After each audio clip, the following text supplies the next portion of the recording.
following is a presentation of Main Street Media, your source for news, sports, and information on Main Street in Middle Tennessee.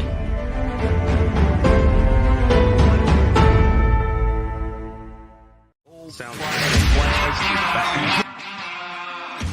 30 years of the best sports talk in Middle Tennessee, featuring Tennessee Radio Hall of Famer George Plaster, Tennessee Sports Hall of Fame coach Watson Brown, and Young Guns Billy Derrick and Michael Cindric. And now, here's your host, George Plaster.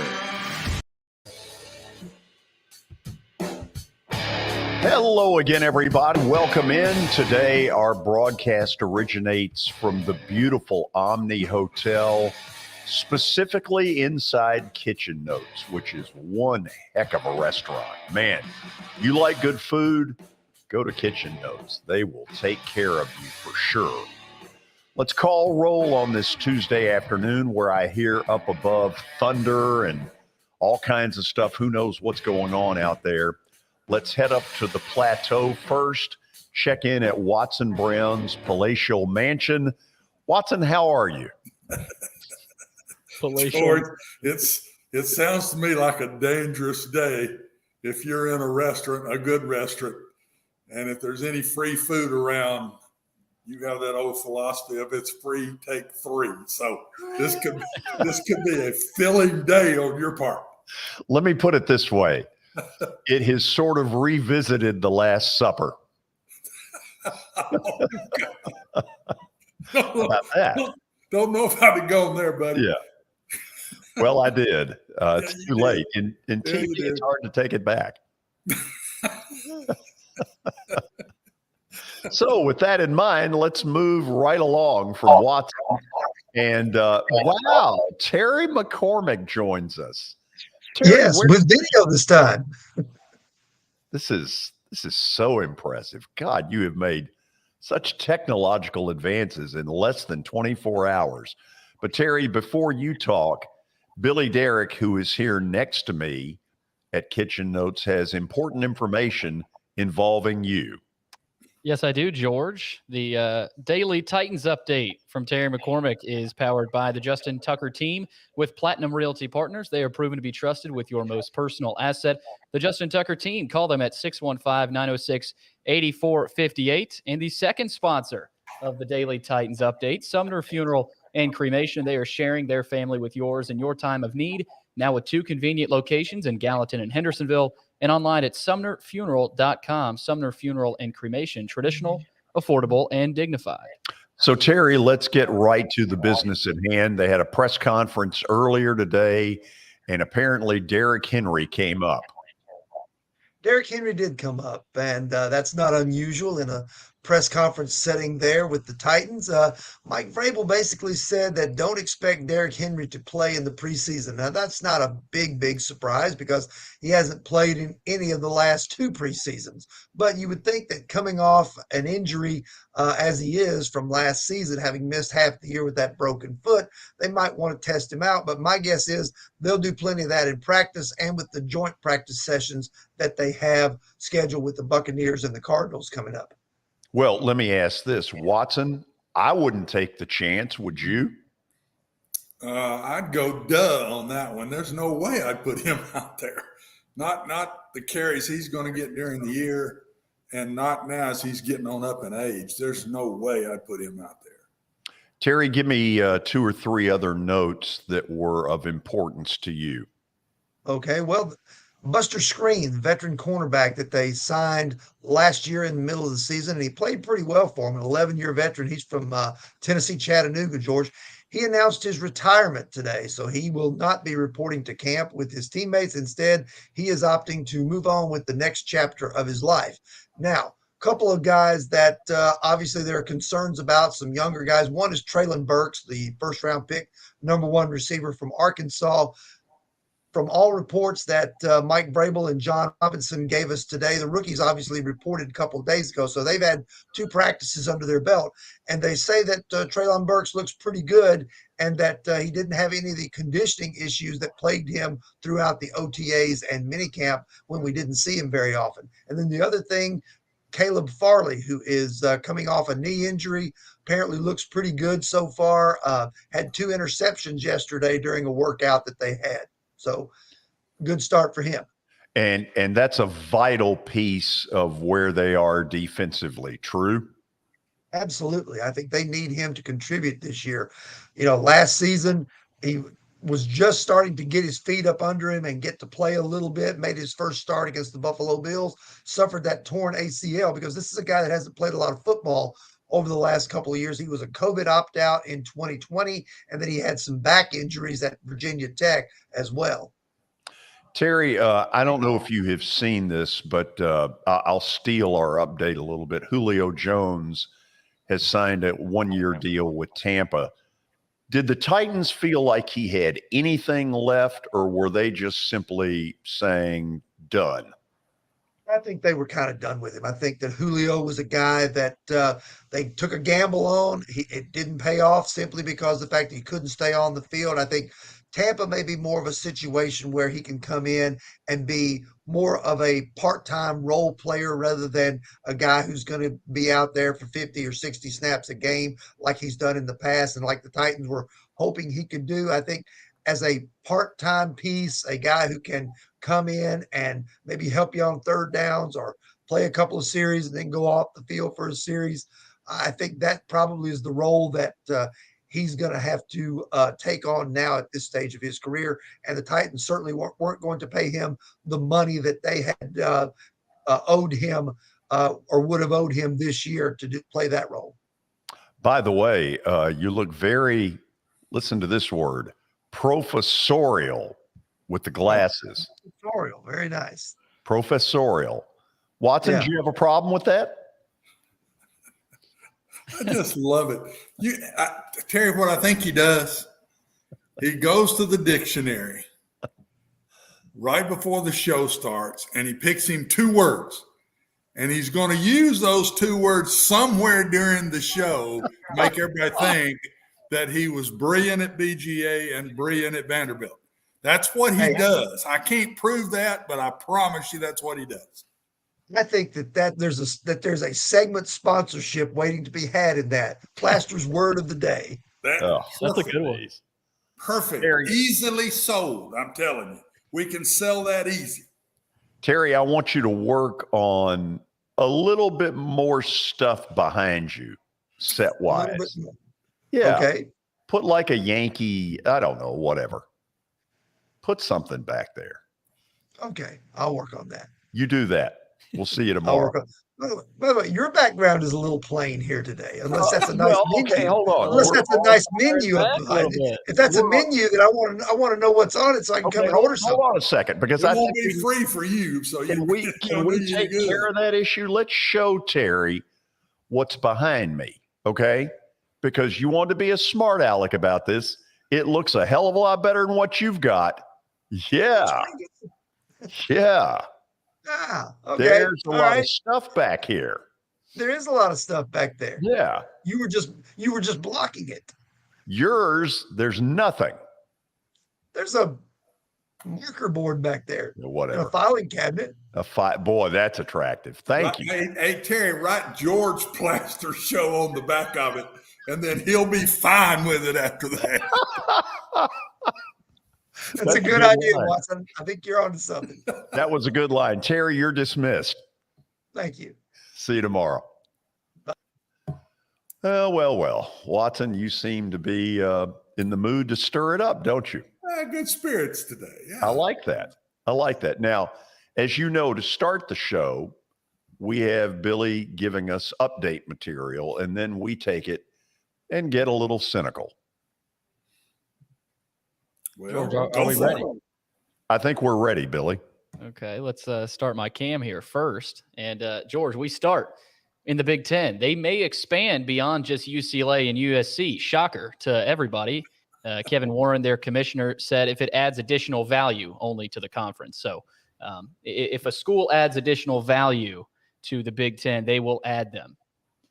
Watson, I have one word to start this discussion. I have two, so you use yours first. Whatever. Good Lord. Mine is two. Notre Dame. Well, yeah, okay. That's how. So, I mean, that's easy to say. Yeah. We'll expand if Notre Dame wants to come in. So let me ask you this. Do you think there's anybody out there in Big Ten land that they've not explored yet that you think, besides Notre Dame, that is pretty much an automatic? I don't see another automatic. Do you? I see packages. North Carolina could be in that with Virginia or Virginia Tech going up the East Coast there. I don't know with Oregon and Washington is a package possible. Other than that, I don't see a whole lot. Okay. Other than, well, let me try it this way. You know a little bit about North Carolina. Doesn't geographically make a lot more sense for them to want SEC? Well, wanting and getting is two different things. So I don't know where I'm more SEC to me. Clemson and wait on Notre Dame would be what I think today. If they go any further, it's Clemson and Notre Dame. And if it's Notre Dame goes the other way and it's just them, I'm not sure they don't go straight to Clemson and say, come on, just to keep up with the Joneses. And if Florida State's football program revives, put them in there too. Mm-hmm. Yep. It's not what it used to be, though. No. Item numero dos. Number 2, George, we stay with college football. The Ohio State AD, Gene Smith, told ESPN yesterday, or today rather, that the talk around a potential 16-team college football playoff is growing. He said 16 teams just seems to be out there. You can't ignore it. And, George, we had Bill Hancock on. He said he thinks 12 is the right number. Gene Smith, the OSU AD, says 16. What say you guys? 16, Watson, is 4 weeks. That seems a little drastic early. Yeah, I think it might end up 16. Guys, the deeper these two conferences get, they're going to be a bunch of at-larges. And they're not going to go to these conferences without that in play. That's why I think it's already behind the scenes been decided. I don't see Oklahoma and Texas doing this if there weren't more larges out there. Why wouldn't Bill have shared that on our show? Because he can't. You're a good friend of his, George, but you ain't that good. No. I'm not that good a friend of anybody. I'm sure not. Item number 3. Number 3, George, let's go to baseball. Giancarlo Stanton. Tough news for Yankees fans. He is on the 10-day designated, what's that? DL. What? Yeah, it's now the IL. It's so stupid. The IL. That's where Stanton is right now. They announced earlier today that it had placed a 32-year-old superstar on the 10-day DL following the news of his ailments. So that's not great news for Yankees fans. I'm sure Terry's happy about that. You think I care? I mean, look, for his sake, I hope he gets healthy. But am I particularly rooting for the Yankees? No. Watson, there is some other Yankee news out there. You ready for this? Yeah, what is it? Apparently, do you remember the deal where Roger Clemens hit Mike Piazza or threw the bat at him in the World Series? Yes. Well, according to Joe Torre on somebody's podcast, Clemens, when the inning was over, went down some room where Mel Stottlemyre was watching and burst out crying.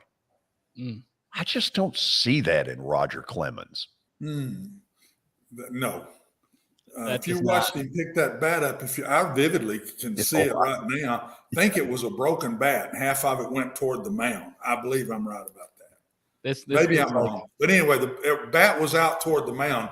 He didn't just shuffle it back to first baseline. I can tell you that right now. He chucked it. He chucked it. So I don't know why he would then go in and cry. It doesn't make sense to me. Yeah, I mean, it's a piece of a broken bat too. I mean, that's Yeah. pretty dangerous. Not like it's dangerous. Yeah, so that happened, George. Apparently, reportedly, Roger Clemens cried after throwing a broken bat at Mike Piazza. George, let's go to the NFL. Julio Jones has signed a 1-year deal with the Tampa Bay Buccaneers. He has found himself a home after the Titans released him. Adam Schefter reports that the Bucs are signing the veteran to a 1-year contract on Tuesday. That was earlier today. So Julio Jones trying to revive his career. Watson, if there is anything left in the tank, they're going to get it. They'll get it, and the perfect place for him to go. I bet the money wasn't near what he was getting with the Titans. Is that on there, Billy? Do you see what he was paid? I did not get a chance. I bet you it's not much at all, and chance. I bet he's going to be a part-timer, and I bet you he's a very good one. That's 3 bets right there. And he's playing with Tom Brady. And those 3 are better than the last 3 I've put out there. No, that's not it. You brought it up. Oh, you brought it up. I mean, you gotta give me. Oh, you gotta give me last night, and they lose. They I don't gagged. know. Who's a fraud today? The Dodgers. The whole team. I'm going to remember that one here in a couple of months. After they dismantle the ATL. Yeah, I'm going to wait till that one comes up. That one is put back in the bank. I'll use it again. Yeah. The ATL. The ATL. Speaking of which, after the break, we're going to talk a little bit of soccer with Drake Hills. Nashville SC does not play again until Saturday night, big home game against Vancouver. And then at the top of the hour at 5 o'clock, we will go to the ATL. Gary Stokan, I want to get the exact terminology right. He is Peach Bowl's CEO and president, and he is one of the big movers and shakers in college football. So stick around. This is Main Street Media Television. Buying or selling a home can be a very personal experience. Why not go with the team that receives nearly all of their business from referrals? Clearly a trusted name in real estate. The Justin Tucker team with Platinum Realty Partners has sold more than 500 homes in the last 7 years. Voted best in Sumner County multiple times. Proven to be trusted with your most personal assets. Call the Justin Tucker team with Platinum Realty Partners at 615-906-8458. The Justin Tucker team with Platinum Realty Partners, Middle Tennessee's most trusted team in realty. I highly recommend Sumner Funeral and Cremation because of their caring nature and attentiveness to detail. Pre-planning your funeral now will bring you peace of mind and less stress to your loved ones. When the chaos of losing you happens, your family can honor and celebrate your life, knowing things are happening just as you wanted them to. Pre-planning determines the details of your funeral, cemetery services, and can be less expensive. We are honored to serve you and are always here for you in your time of need. Sumner Funeral and Cremation. Traditional, affordable, dignified. SumnerFuneral.com. Jody Jones Dentistry can handle all your dental needs, from the basics to cosmetic procedures. All of this in the nicest dental facility I have ever seen. Jody has done it right. They're located conveniently at 55 Music Square East, and for an appointment, it's simple. Dial 615-259-5100 and tell them Plaz sent you.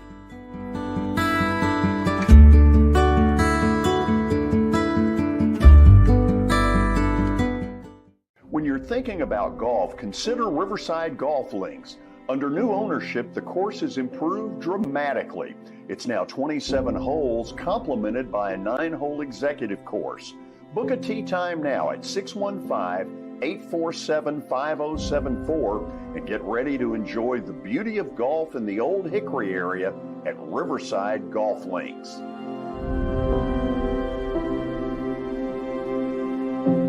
This is attorney Bart Durham, and this is me. I'm Aaliyah. Keeping in good physical condition is really important to me. But when I had a wreck with a tractor-trailer truck that hurt my legs so bad I couldn't work for almost a year, I knew I needed a lawyer that understood tractor-trailer cases. So I called Bart. Bart gets millions of dollars for his clients every year. At Bart Durham Injury Law, we've handled hundreds of tractor-trailer cases. My dad and I want to help. Give us a call at 615-242-9000. I've done sports. I've been a photographer. I've been an editor. I've been a producer. I've been a reporter. I've been an anchor. I mean, I've done every job you could possibly imagine this. And so sports was a way to have fun and be different. But then I realized community is where it's at, and community and local and doing places and going, seeing people. And, sports, you go to a stadium, everybody celebrates and they go their different ways. But community-wise, there's so much going on.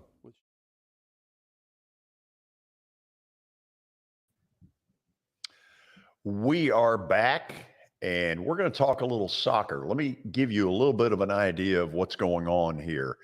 Nashville SC right now is number 6 in the Western Conference. If the playoffs started today, they would be in. They play Vancouver Saturday night at home at 7 o'clock over at Geodis Park. Drake Hills covers Nashville SC for the Tennessean. He's on the line with us. Drake, thank you for taking the time. Yeah, thanks for having me on. I appreciate it.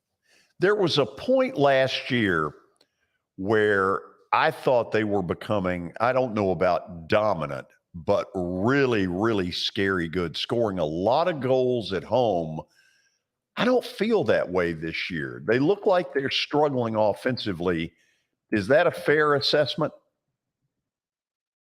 I would say it's partially. I don't think it's as much of a struggle as it is teams simply know who Nashville SC is now. I mean, Nashville's in a point where after you could take a look back into this time last year, and they made that switch to go from a very defensively strong, hard to play through the middle type of formation that Gary Smith originally fielded, like a 4-2-3-1, and he switched to that 3-5-2, 3-4-3 formation.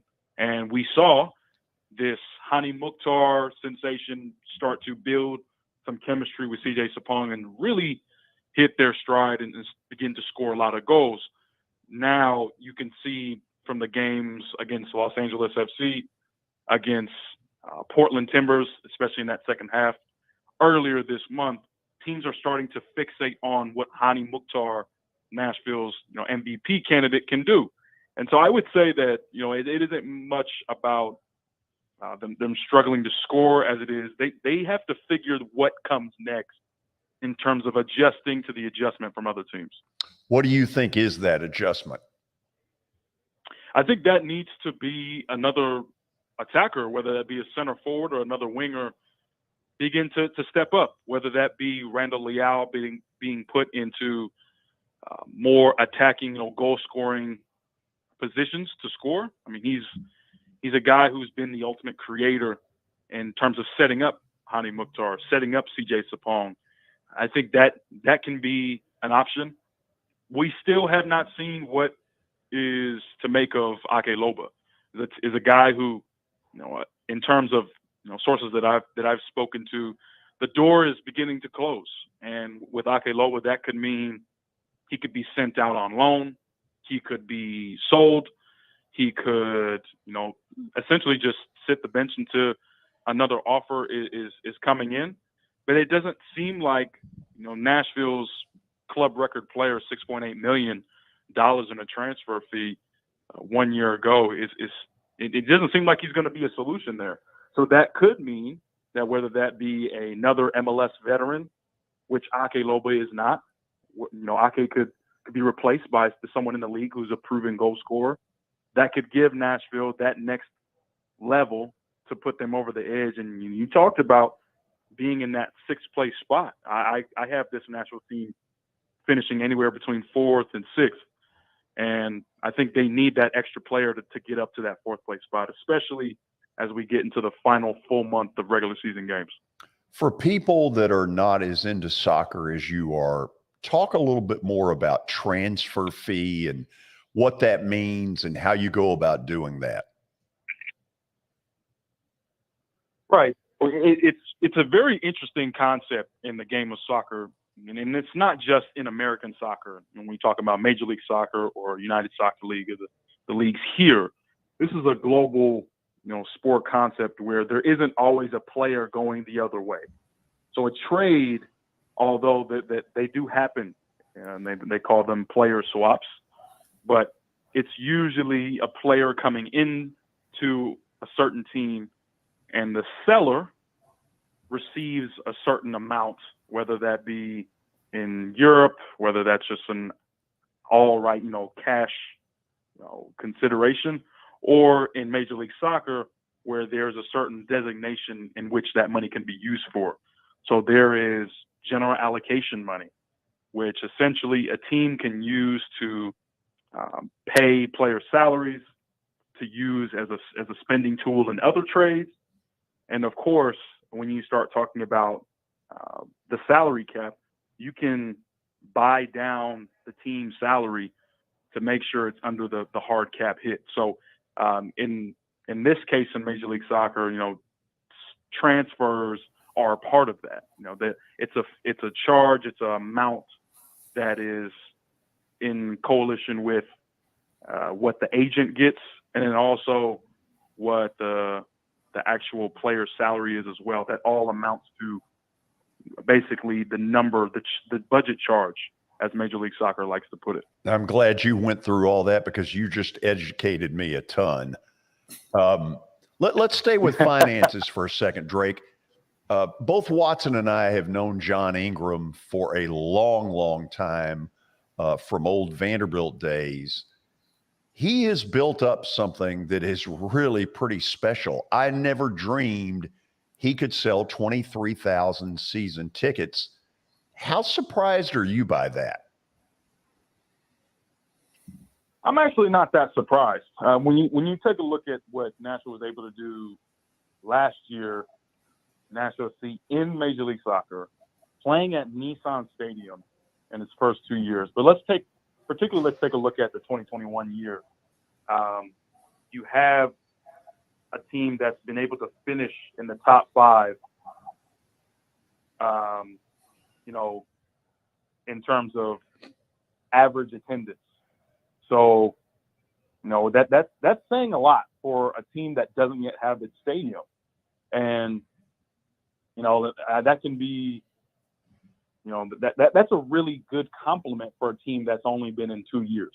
So to have Geodis Park, it was quite clear from the beginning to have a stadium of their own, to be able to, especially once the word gets out of exactly what the stadium is, whether that be, there's only 150 feet from the last seat at the, very way up on the upper deck.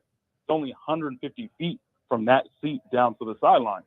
So to have those type of facts become true and become word of mouth, that the quality of going to a game gets out, that is something that, that you can be quite excited when you take a look at, what Geodis Park means for the fans, and also putting a winning team, which I think is the most important piece.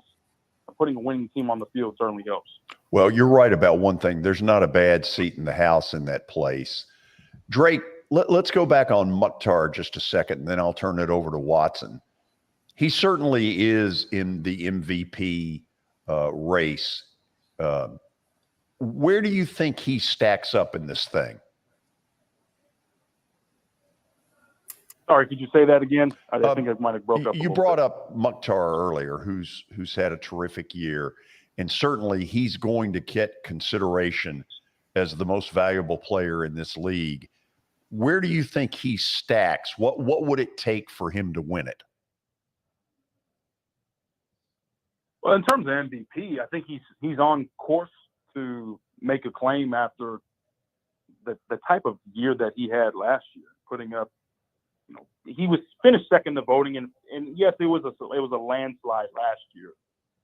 Carlos Hill from New England Revolution ended up winning the 2021 MVP and had a majority of the votes. But I think what Hani Mukhtar has to do is to basically beat his tally from last year, and whether that be the 16 goals he had or the amount of assists that he had. Hani Mukhtar's his output will force the conversation, not just in terms of whether it be just the Western Conference or just the Eastern Conference, but being able to put a guy like Carlos Hill or Tati Castellanos, who's leaving the team, putting guys like that on notice. So 16 goals, 12 assists from last year. He's already got 12 this year, and he's got 5 assists this year as well. So he's on pace to beat those total numbers. Incredible season so far. Watson, what do you got? Drake, I saw the end of their schedule pop up there, and I think I saw where they're maybe 9 home games out of 13 left. It's either and maybe 4 road games is all they got left. So they could make a really good run here if they get going. True? Yeah, I mean, especially the games that they have. You know, they're going to finish their regular season schedule hosting Houston Dynamo, and Houston's a team that, you know, yes, they were able to beat this Nashville team just a couple of months ago. So there will be some extra motivation on that one. But you're going to play a tough team in Austin FC, you know, shortly before that. You know, this Saturday, as we've spoken of already, Vancouver, which is, you know, a team that hasn't really done quite well on the road. You've still got to play Dallas. You've got to play, you know, LA Galaxy. There's going to be some games in there that are winnable for Nashville. So I think, you know, when you take a look at that tough beginning that they had playing 8 road games at the beginning of the season, you're starting to maybe feel the benefits of, you know, getting those road games out of the way early. And when you're talking about in Major League Soccer, the top 4 teams in each conference host the first game of the playoff. And I think that to open the postseason with a playoff game, I think that bodes well for Nashville, not just because of it, a new stadium, but the fact that they haven't lost a home playoff game just yet. How far do you think this team is capable of going, Drake, right now? And play general manager for me. You're sitting there. Do they need to add anywhere to make them better, or do you think they're good enough to make the run? And how far can they go if they start playing more consistent? Yeah, Nashville can. I think they're right there. I don't think that they would recede any more than what they've done the past 2 years, which is make it to the second round of the playoffs, the conference semifinal. And that would mean that they'd have to basically win first. They have to win their first playoff game and then see what happens in the second. And as far as a GM is concerned, certainly there's still the opportunity. There's a little over a week and a half left of the current window where players can actually move teams, the trade deadline for folks who are not familiar with that. So, you know, to be able to put in, let's say, add another attacker, you know, I think that would be on the to-dos. I mean, of course, it's not an urgent need, but like I said earlier, this Nashville team could certainly use a veteran, whether that be you know, an outside midfielder or an outside winger that can help them, you know, spark and maybe get a shot in the arm, and as Gary Smith likes to say, in terms of their attacking abilities. Last thing, George, to me is who are the teams that we got to catch that are just better than us right now, Drake, that you see? Yeah, well, Nashville certainly isn't. They're not in the East this time, and the Western Conference is loaded. You know, both.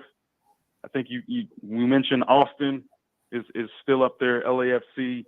Those are 2 of the most powerful teams, high-powered offensive units. Then you've got Dallas, who, although is struggling as of late, you know, is still going to be a tough team to play against. And then, of course, LA Galaxy, I think, is probably similar in terms of how I describe Dallas. And then you've got, you know, it's tough, right? Because you still got Seattle and Portland, which are the 2 story teams that always find a way, regardless of how their regular seasons play out. You know, their postseason form is always something to respect. So I think you're probably going to be chasing LAFC. You're going to be chasing Austin. You're going to be chasing Portland as well. And so to look at that 4, I think they could be able to get that 4th place spot. But we'll see. Drake, really appreciate your taking the time to join us. This is going to be an interesting end of the season, and thank you for sharing it. Appreciate it, George. Thanks so much for having me. Drake Hills from the Tennessean joining us. I was about to cough all over him. That wouldn't have been good TV, nor would it have been good radio. But either way, Watson, after the break, you're going front and center stage, and you have no idea where I'm headed. Oh, that's a blast. A quarterback who needs to study. That's what I'll tell you. When we come back, this is Main Street Media Television. For Dustin Timmons and Joey Donnelly, they welcome every opportunity to serve and satisfy their clients. Whether you are looking to build your dream home or renovate your current home, their team will ensure that every client and remodel is unique, luxurious, completed on time, and within budget. Contact them today to set an appointment for a free consultation or to view some of their completed projects by logging on to DonnellyTimmons.com. At WellSkin Dermatology and Aesthetics, we pride ourselves in providing access, innovation, and a patient experience second to none. Access to care and treatment when you need it. Innovation with medical-led cosmetics and various on-site technologies for full-service treatments with a customer experience that is calming, casual, and effective. Independently owned, providing medical, surgical, pediatric, and cosmetic dermatology and more. Visit WellSkinMD.com to schedule your appointment today. WellSkin Dermatology and Aesthetics. Access to healthier skin. It's your last chance to get a spring tune-up for summer. Complete Service Heat and Air can clean your coils, check out your motor, and make sure you have cold air on that first hot day of summer. Complete Service Heat and Air is located in White Bluff, Tennessee. We do service and repair on heating and air the right way. 24/7 service. Call us at 615-797-3997. That's 615-797-3997. Serving Cheatham, Davidson, Dixon, Hickman, Humphreys, Montgomery, and Williamson counties. Have you heard about the high levels of radon in Middle Tennessee? Radon gas is the second leading cause of lung cancer, second only to smoking, and has no color, no taste, and no smell. The only way to know if you have radon is to test for it. Duret Radon Mitigation offers testing for small and large-scale residential and commercial properties, plus mitigation services. Visit DuretRadonMitigation.com to request testing or get a free estimate for mitigation. That's DuretRadonMitigation.com.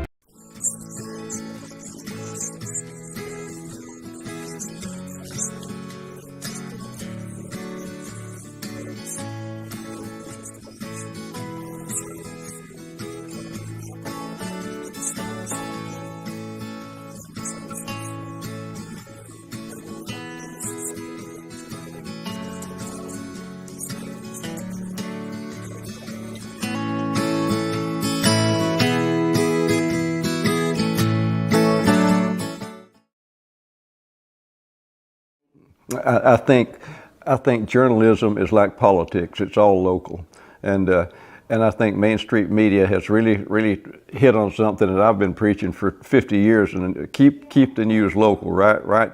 Local stories for local readers, and that's what I like about Main Street Media. I finally found somebody who agrees with me philosophically about concentrate on local subjects, local topics, and you'll bring your readers in.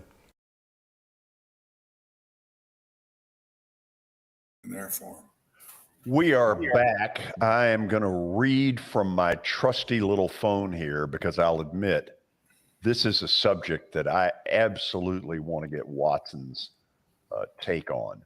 All of us know that Kyler Murray, Arizona Cardinal quarterback, really good, really quick. We saw him a year ago in the season opener just chew up the Titans defense. So Watson, he signs a week ago an extension worth up to $230.5 million, with about $105 million of it guaranteed at signing and $160 million guaranteed for injury. Now I'm going to scroll back up the story, and this is where this thing gets dicey. According to this new contract, Kyler Murray will need to study, quote, material provided to him by the club in order to prepare for the club's next coming game. The club. Murray will receive credit for completing his film study according to the contract. However, the addendum states The time that Murray spends in mandatory meetings studying does not count, and that Murray also won't receive credit if he does not personally study the provided material in good faith. Okay.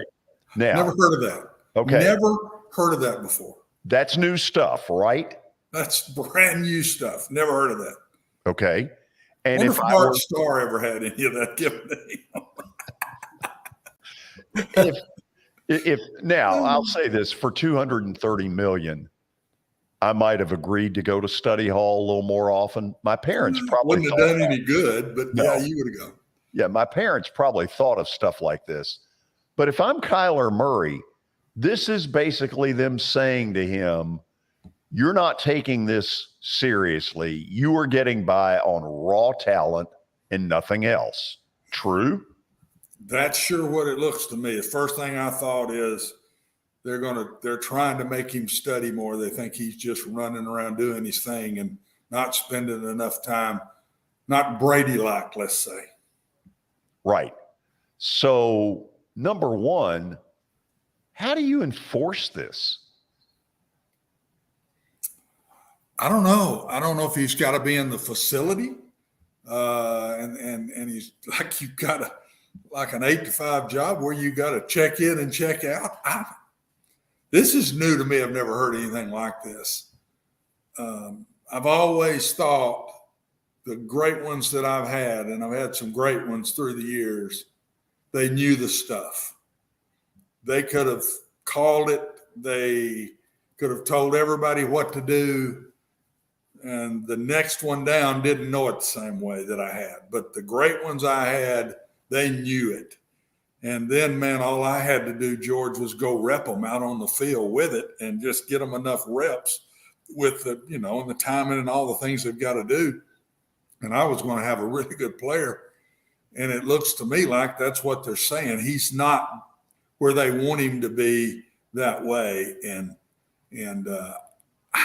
I'm a little surprised that they would just openly put that in a contract. That, to me, that's going to throw questions at Kyler that I don't think he's going to want to answer.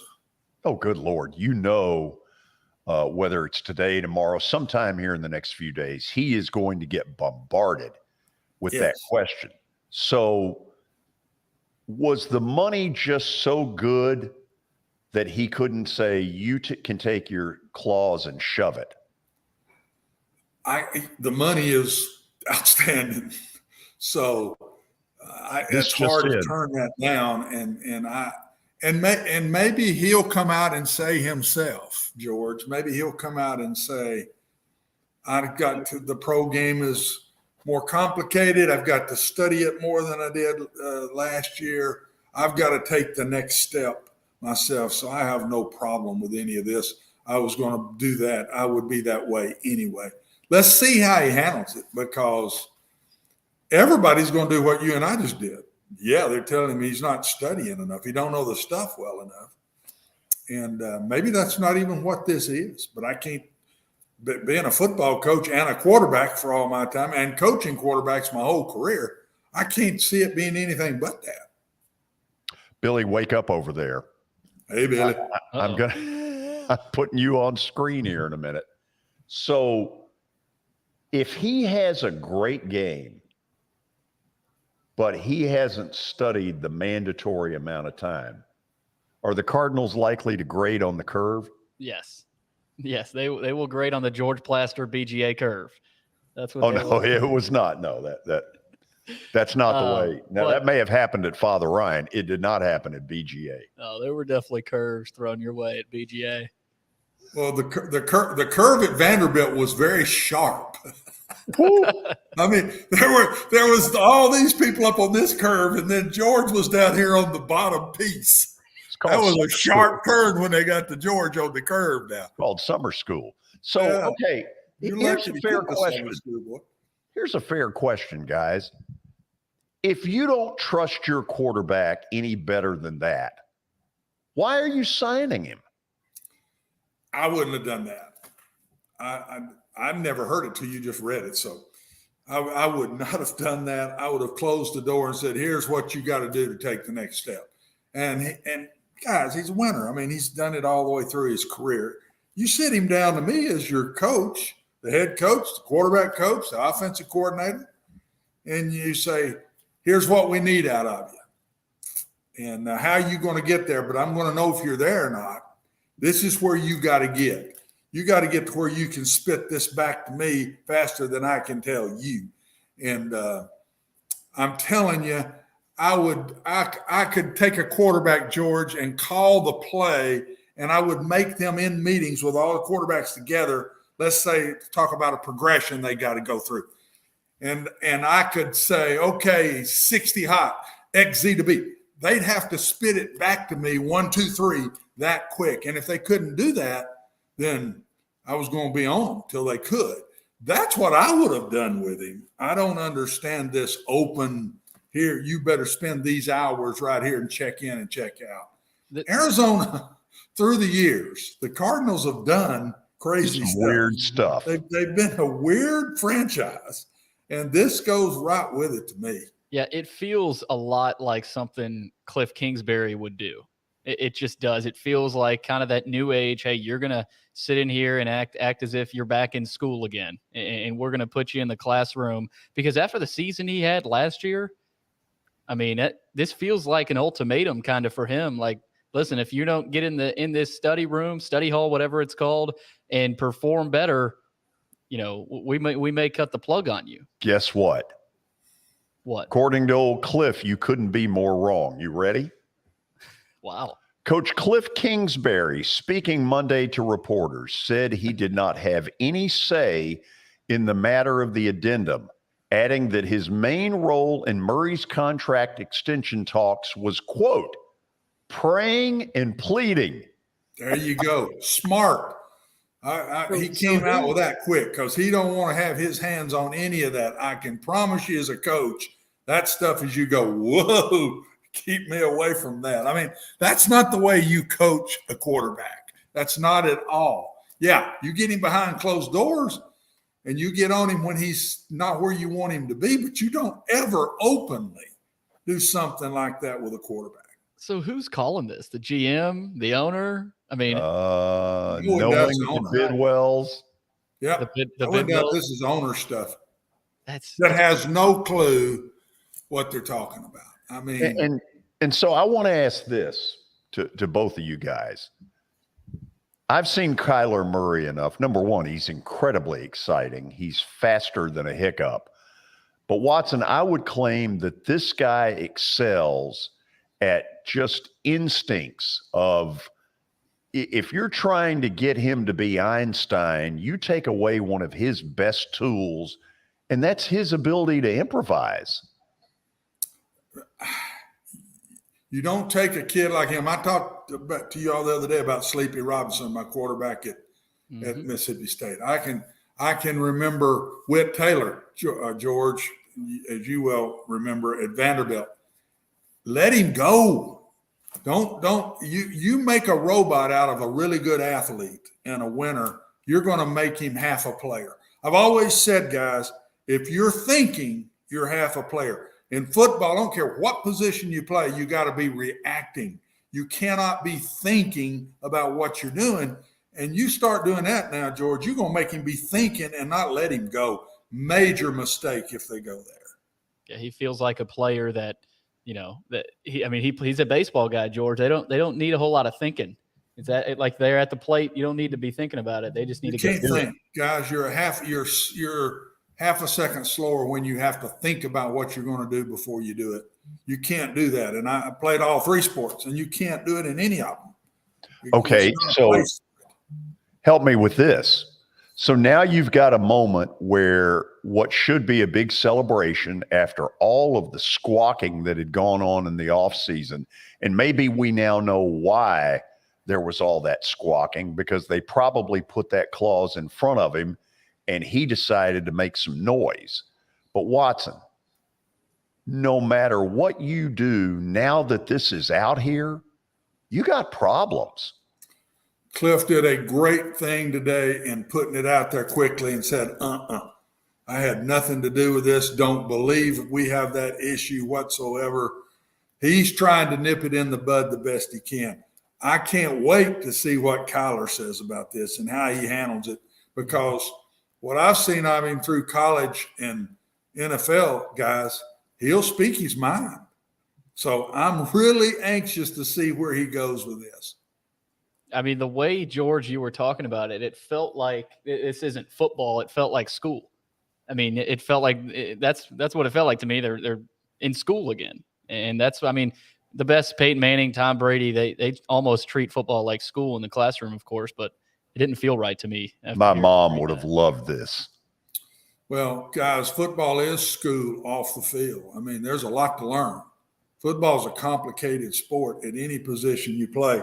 And as I said, I played all three of them and coached a little bit of all three of them at different ways. And I'm telling you, football is the most complicated of the bunch.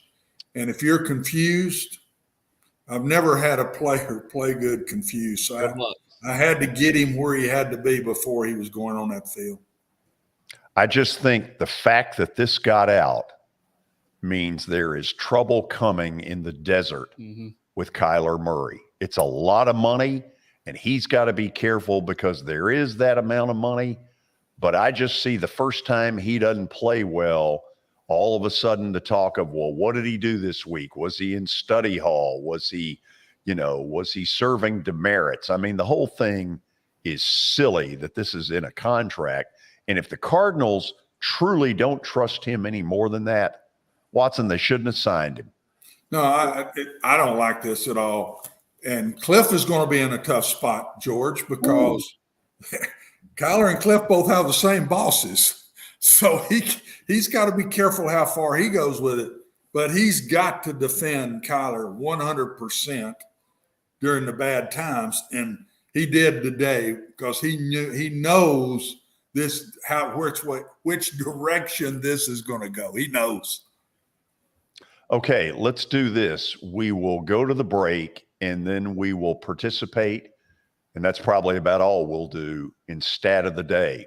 We're in a little bit of a slump. Now, we're not in Bet of the Day slump. Get that? But we need a win. We'll try to get it when we come back. This is Main Street Media Television. Tell us about One Stop Realty. So, as I've said before, George, One Stop Realty is the hometown brokerage for all your real estate needs. We've been around since 1974. I took ownership of the company in 2019. We've added agents. We have expanded into building up our property management. The growth with our agents is fantastic. We added 3 new agents in the past couple months.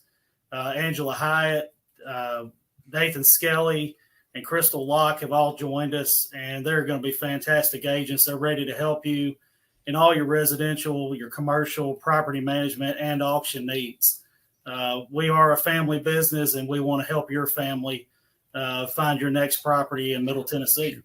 Okay. Office number is 615-822-0750. My cell phone, 615-440-7011. Or the website, onestoprealtytn.com. And you can also find us on Facebook.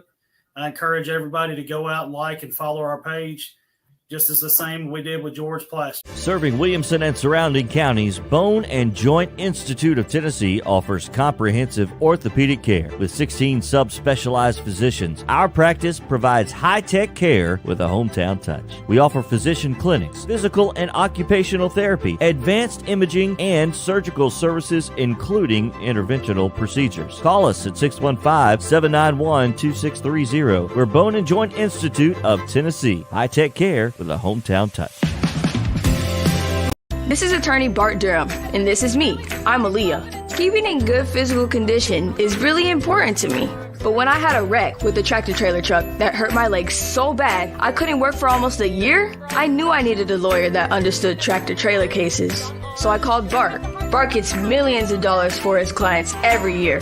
At Bart Durham Injury Law, we've handled hundreds of tractor trailer cases.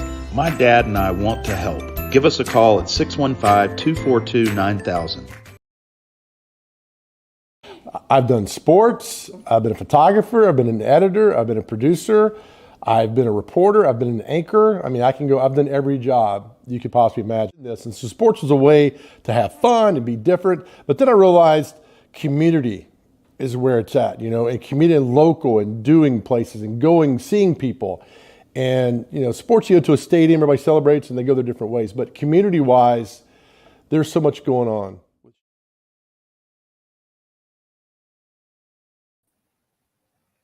Okay, we are back. This is not a competition we have excelled at. It's called Stat of the Day.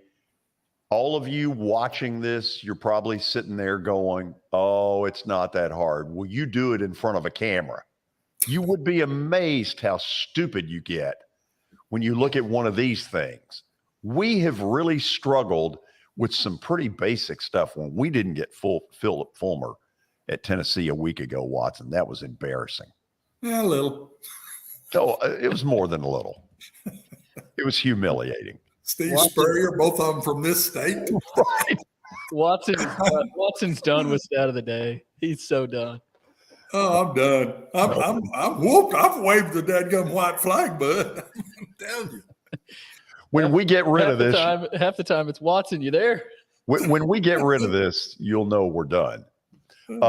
Okay, don't you have something to read? Yes, I do, Yes. George. John English, Vintage Sports and Cards. They specialize in antique and historical sports equipment, games, advertising, and other sport-related items. You can visit John English Sports and Cards in Shelbyville, Tennessee, open Tuesdays through Fridays from noon to 5 o'clock and Saturdays from 10 a.m. to 5. Visit JohnEnglishGradedCards.com. Your stat of the day, George, for today. Which 4 NBA teams don't currently have an official mascot? That might be the hardest one. Watson, I'm going to give us some credit here before we start. Who the hell cares? But George, just Unbelievable. think about it. Billy, you're killing me. It's not as hard as you might think. If you think about, have you ever seen a team's mascot? Okay. Would it be, Watson, do you think it'd be okay for us to throw out the Heat? I mean, how does the Heat have a mascot? A lot of these places mascot don't look like what I mean, what's Stanford Cardinal? And it's a tree. So, think about their names, their nickname, and think, is it possible for them to have a mascot? Okay. Am I right about the one I threw out there? Good shot, but no, the Heat do have there's 4 teams. Okay, what would a mascot with the nickname of Heat be? I don't know. This is a stupid question. I kind of want to look All at right, George, let's think about the ones that would be hard to have a mascot. A Nick. What's a Knickerbocker? What is that? You got one, Watson.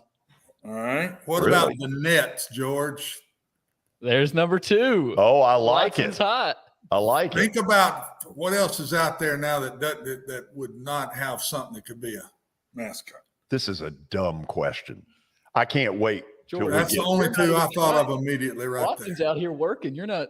Gary Stokan is listening to this in Atlanta going, the Hawks have a mascot. This is Watson, you got to help me here.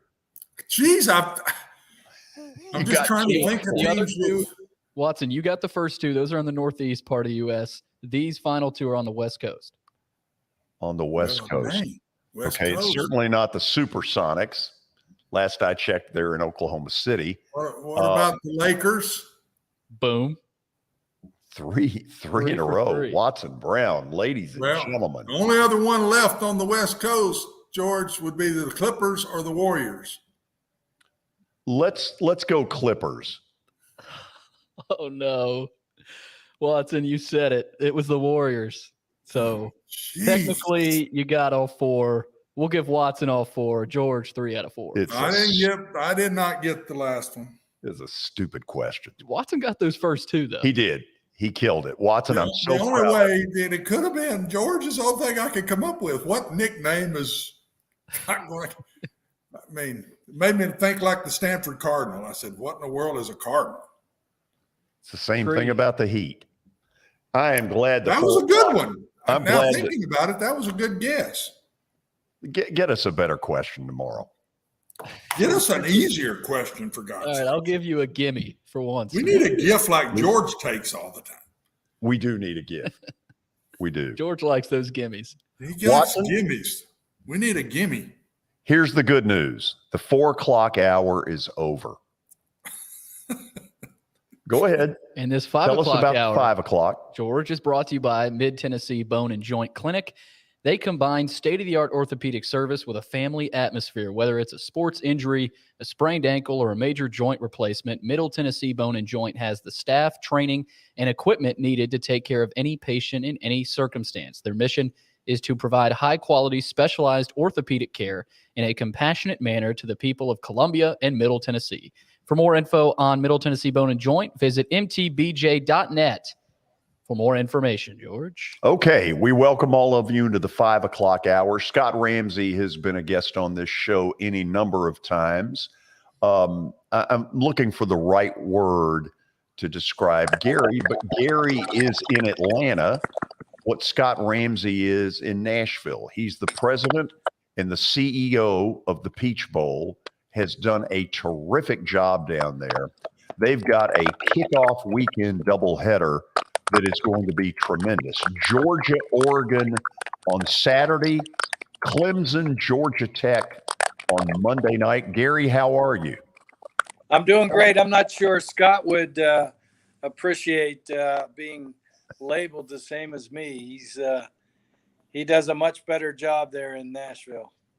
Well, you guys have gotten it going down there. Talk to me about the decision to do 2 different games the opening weekend, which is Labor Day weekend. Sure. Well, we started the game to kick off the season on Saturdays.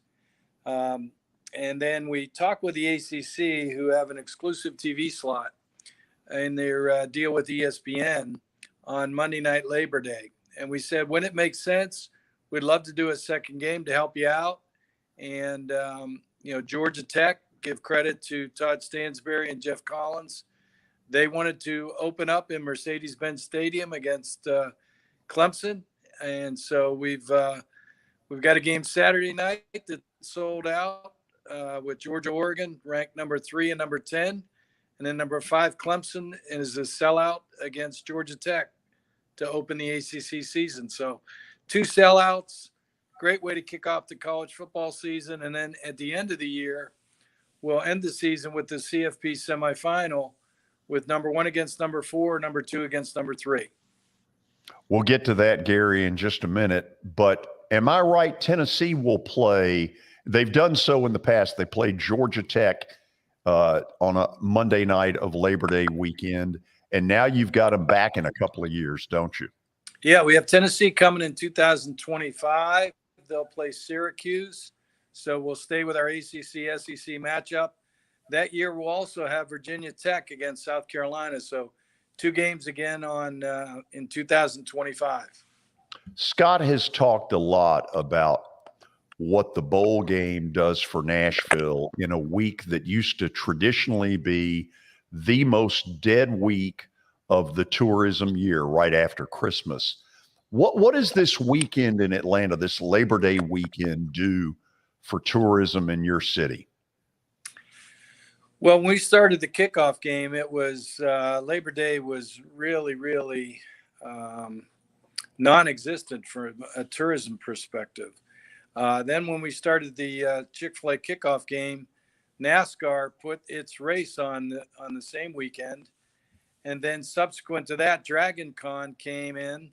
So we were the most diversified city in America on Labor Day weekend with Dragon Con, with NASCAR, and with college football. And I still remember our game, I think it was 2009.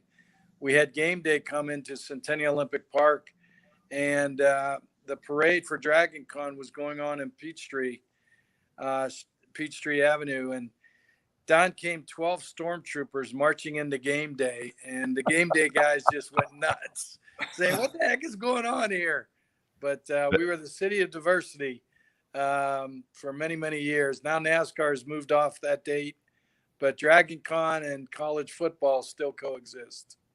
And don't forget the Braves. My beloved Braves are also at home that weekend. Well, I had to the get Braves that in love there. it. Yeah, you're right. The Braves love it because they market to both our fan bases to stay the night and come to the Braves game the next day. Gary, I'm going to get to the college football playoff part of this, and Watson Brown is going to help me with this in a minute. Your gut feeling in a crystal ball, where is all this headed in the next 3 to 5 years? The whole number of playoff teams, that kind of stuff.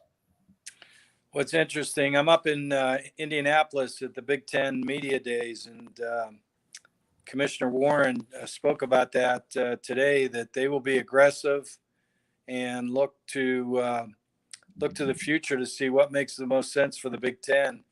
I think there's probably a pitch out to Notre Dame to join the Big Ten. I don't personally think that Notre Dame will move to the Big Ten. I think they'll stay independent as long as they can, and as long as they get a big TV contract, which some people are saying $75 million a year, potentially from NBC. I'll tell you what I'd like to see, and Watson, I don't know if you agree with this. I know you've been in coaching a long time in athletics.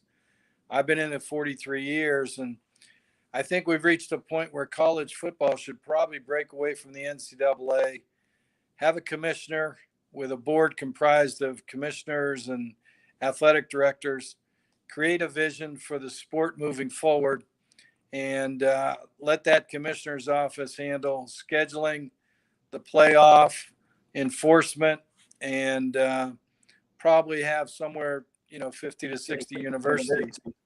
I think that's what would be best for college football.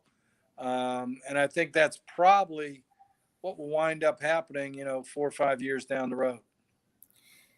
Gary, I 100% agree with you. I've said that in this show, or not this show, but another show a year ago, and especially for the Power Fives. I think that needs to be, and I might throw the Group of Fives in there. I'd have a different commissioner for the FCS schools and a different commissioner for the Division II and Division III schools. But I do think football needs to break away from the NCAA. When the BCS was formed, Gary, basically to me, that's when it kind of broke away anyway. And the dollars aren't going through the NCAA near like it used to be. And so I'm with you 100%. And the quicker that we do that, Gary, to me, the better off college football is going to be, because right now the NCAA is just basically, to me, throwing up their hands. They don't know what to do with this through Congress and these different things. I think they've just kind of washed their hands, and it's the wild, wild west, and we've got to get this under control. And what a better way to get it under control, Gary, and I'd like you to comment on it, see what you say about this, is through football people that know this sport well. I apologize. I didn't want to interrupt Watson, but I can't hear him. Uh-oh. I think I had a call coming in that may have took Watson off the line there. Gary, he, first of all, said he totally agrees with you and thinks that football people need to be the ones making football decisions. And I'll kind of let you take it from there. I'm sorry, guys. I lost audio, I think, here. Ooh. Well, you know what? We'll keep trying this for just a second. I don't think it's not on our end. You don't think? Okay. Gary, can you hear us at all? Guys, can you hear me now? We're hearing you fine. Go ahead. I'm not sure if you can hear me. Unfortunately, I can't hear you. Apologize. Go ahead, Gary. Let's see. We may not be. You can't hear us, George. You don't think? Don't think so. Yeah. Don't really know what may be going here. We're gonna see if we can reboot this here in just a second. Watson, the two of you all are saying the exact same thing, and you have been for some time.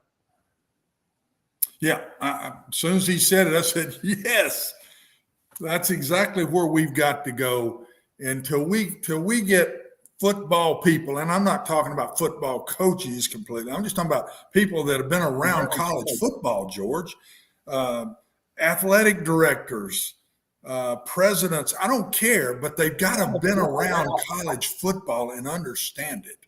And Gary, have we got you back? Oh, I can't hear him now.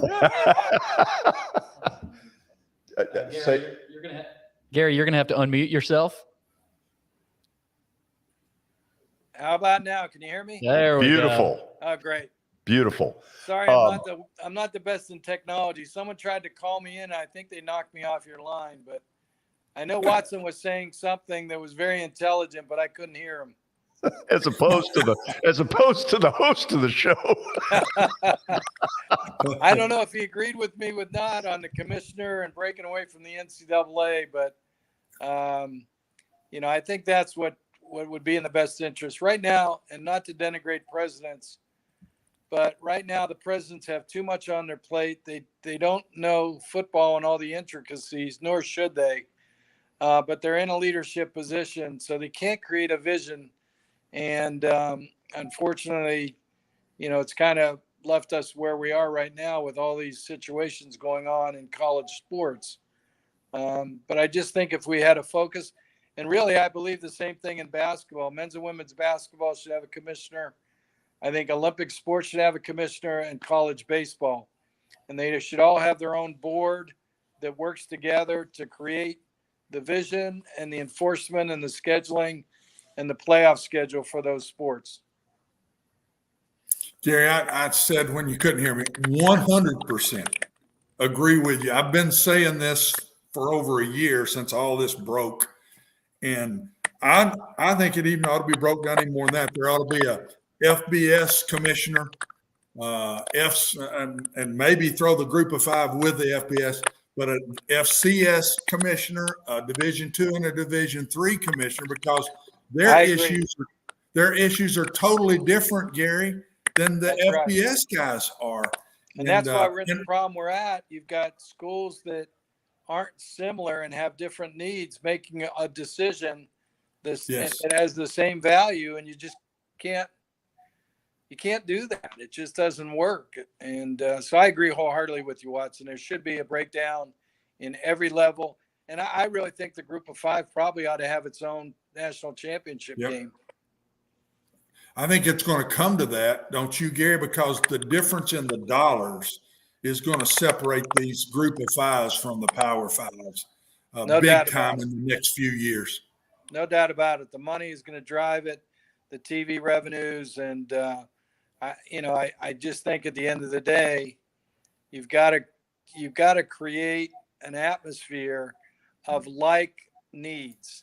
And like you mentioned, the group of five and the FCS have different needs than the top, SEC, ACC, Pac-12, Big 12, and Big 10 teams. So if it comes to that, I don't know, but I think that's the direction it should be going. First, Gary, let me say to you, thank you for all you've done. Congratulations on what all you've done in your career, and thank you for what you've done for Atlanta and the state of Georgia. I read all that before you came on today. It's unbelievable how many hands you've had, and all that's gotten done in that city. And not to give you the big head here, but it's an unbelievable story. And thanks for all you've done for the city and the state, but also college football. I saw where you really were the one that started the kickoff. I didn't realize that you started that, and now everybody's wanting a piece of it. But congratulations on that. The other thing I'd say, and send it back to George, Gary, would be when we separate football from the NC2A, we need football people running it. Exactly. People that know what's going on in college football. Not all coaches, ADs, just football people that have been around it. Right. And just like you've been around college football for a long time, and we've seen the bads and the goods through all these years, and they got to get the right people involved in this. It's all about people, as you know, Watson. I mean, that's what leads to success. And I don't understand how you can let people like John Swafford and Bob Bowlesby and Jim Delaney and Kevin White, the AD from Duke, and other ADs who are leaving the business now, and not have them in their institutional knowledge still be a part of what the sport is going to do going forward. It just doesn't make a lot of sense to me. And again, I'm not denigrating any of the commissioners or any of the presidents in there now, but being a businessman, there's not a business that would allow that kind of institutional knowledge to leave the industry without sapping that knowledge to help create a better mousetrap.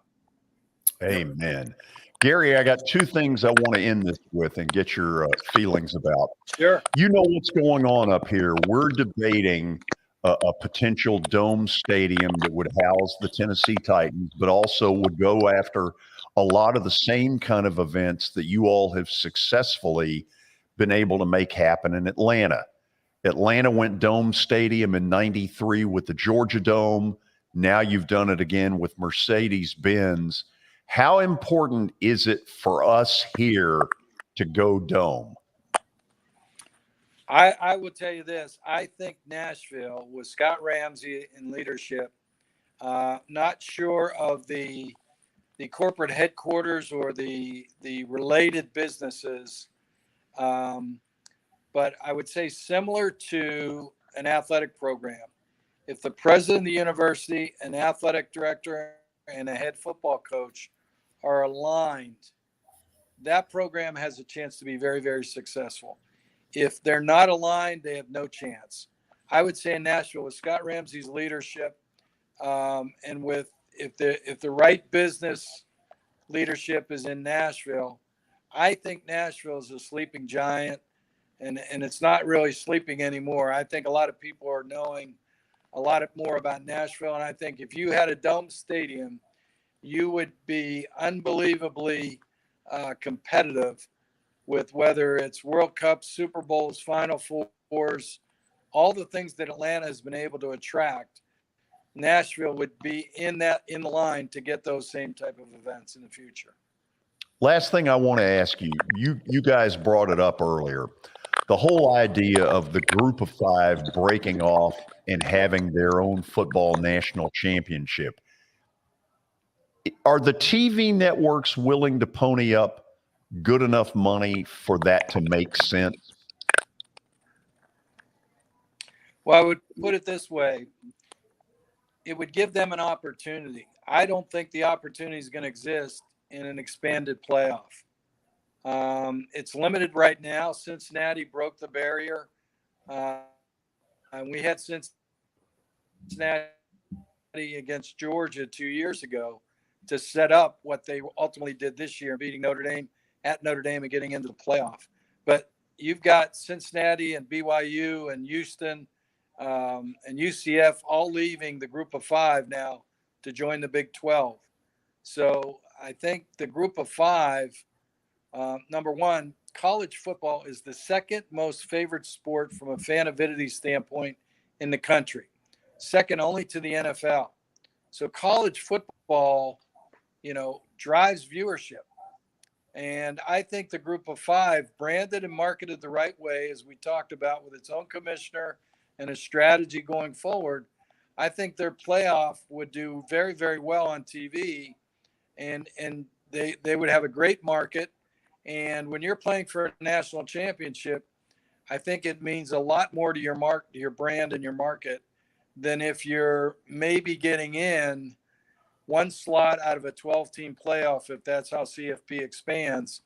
I just think they'd have a better chance of having more marketability than they would if it's just one team getting into a 12-team playoff. Gary, when your group put out this press release last week, I jumped at the opportunity to get you on because I knew this would be good stuff.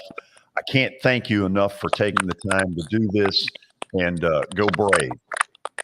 Well, thank you so much for having me. I really enjoyed the conversation. Watson, congratulations on a great career. And I love your brother, Mac, as well. And thank you for the Brown brothers and for the Brown parents for creating you two and for you having so much success in college football. Well, Gary, thanks, man. And keep going, because you're a big help and a big piece of all this as it goes forward. So thanks again, and just keep fighting the fight, because you're on the right track. Well, thank you. Appreciate you guys. And anytime, during the season, if you do this again, would love to join you again. You know what? We're going to take you up on that offer, Gary. Thank you so much. Thank you. Gary Stokan is the president and CEO of the Peach Bowl, and he has been nothing short of a miracle worker down in that city with some of the things he's done. And it was nice to hear all of the kind words he had to say about Scott Ramsey, who has done a lot of the same things up here. Let's go to the break on that. I know we're a tad bit late to it, but we'll come back with more of the show. This is Main Street Media Television. Hey everyone, I'm John English. This is Keith Wallace, and we would like to welcome you to John English Antique Sports and Cards in Shelbyville, Tennessee. We specialize in graded and ungraded sports and non-sports card, vintage wax boxes, and unopened cases. We have a large selection of PSA graded cards. We also specialize in old sports collectibles, baseball, football, basketball, golf, and tennis. You can find it all at John English Antique Sports and Cards. We are happy to be associated with Nashville's greatest sports antique, George Plaster. This is attorney Bart Durham, and this is me. I'm Aaliyah. Keeping in good physical condition is really important to me. But when I had a wreck with a tractor trailer truck that hurt my legs so bad I couldn't work for almost a year, I knew I needed a lawyer that understood tractor trailer cases. So I called Bart. Bart gets millions of dollars for his clients every year. At Bart Durham Injury Law, we've handled hundreds of tractor trailer cases. My dad and I want to help. Give us a call at 615-242-9000. Jody Jones Dentistry can handle all your dental needs, from the basics to cosmetic procedures. All of this in the nicest dental facility I have ever seen. Jody has done it right. They're located conveniently at 55 Music Square East, and for an appointment, it's simple. Dial 615-259-5100 and tell them Plaz sent you.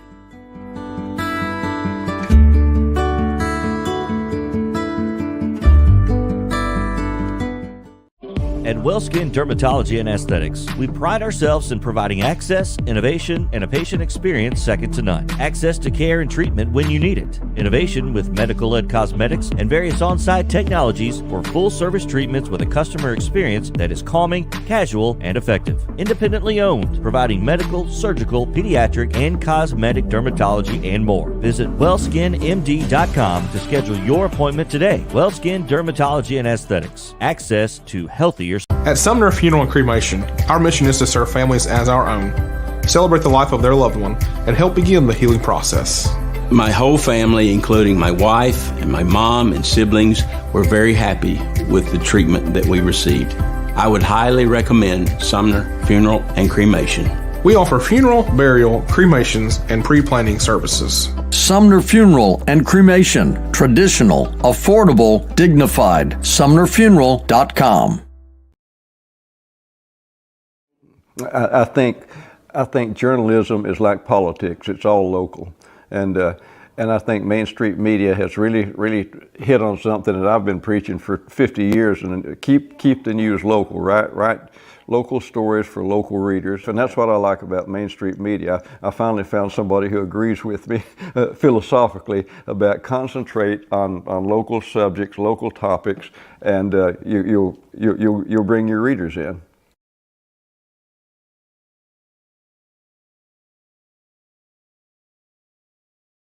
We are broadcasting today from the beautiful Omni Hotel in downtown Nashville, and specifically inside Kitchen Notes. If you have never been here before, man, have they got good food. So if you're ever downtown in the area, stop in, check out Kitchen Notes. This is really an incredible place. It really is.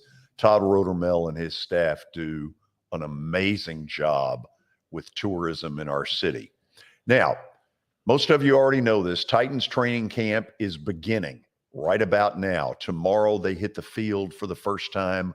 Earlier today, press conference over at the Titans facility. We wanted you to be able to hear a little bit of it, and then we'll discuss some of what we hear. So let's go out and listen to this press conference. Great. I missed you guys. I got a bridge to sell you south of the Keys. Hi, Teresa. Hi, Mike. Mike, everybody here all accounted for? Yeah, Buster Screen informed us that he was going to retire. So, respect that decision. Really respect Buster as a person, as a player. But he made a decision which he felt like was best for him and his family. And, we'll respect that and support him however we can. Everybody else on hand? Yes. What have you seen since minicamp from Traelin in terms of whether it's physical progress or medical progress, whatever the case may be? What have you seen since then? He's made good progress. I mean, he's put together a couple good days here with the rookies and some of the injured guys, and hopefully he can build on that as we get back out there tomorrow with everybody. Do you expect him not to have any limitations in terms of reps or anything like that? As of now, I mean, every day is a new day, but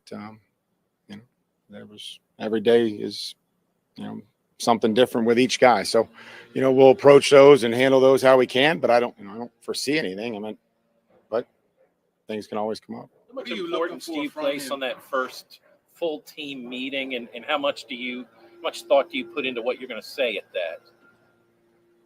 Well, I mean, I always try, I never, as coaches, you never want to waste anybody's time. We're here a lot, and I know how important every coach's information that they can get to the player and their ability to teach, whether that's a special teams meeting, individual unit meetings, squad. So I'm always conscious of what I say in there, that, I don't want to just meet just to meet, but it's an important meeting, to have the full squad together. There's a lot of introductions. For example, Joey will talk on behalf of the equipment staff and the things that we explain the Guardian caps that you guys will see and probably have seen around the league. That was a decision that we all came to agreement on. I think the science and the data is to a point now where that's best for the player, for their health and safety. When you talk about impact, the force and the amount of impact, it can reduce it, up to 20%. If two players are wearing that, that's pretty significant. So, everybody will wear those. This is like,